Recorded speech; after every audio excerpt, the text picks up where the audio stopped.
Kaya sa dami-dami mong binanggit na pangalan na kongresista, isa lang tanong ko, Senador, meron ba?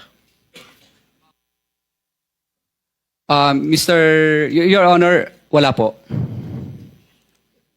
Sigurado ka? Safe ka na. Sigurado po.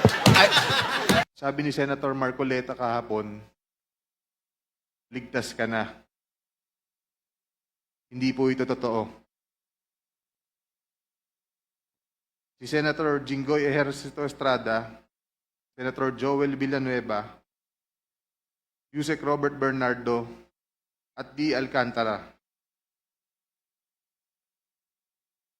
Si Senator Jinggoy po ay nagbaba ng 355 million ngayong 2025 sa mga ilang projects sa Bulacan.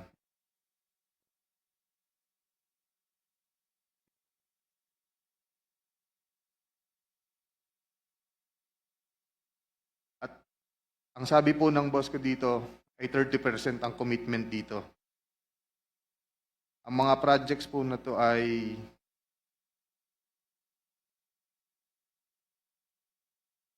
construction of flood mitigating structure with pumping station and floodgate phase 3 sa Hagonoy, Bulacan.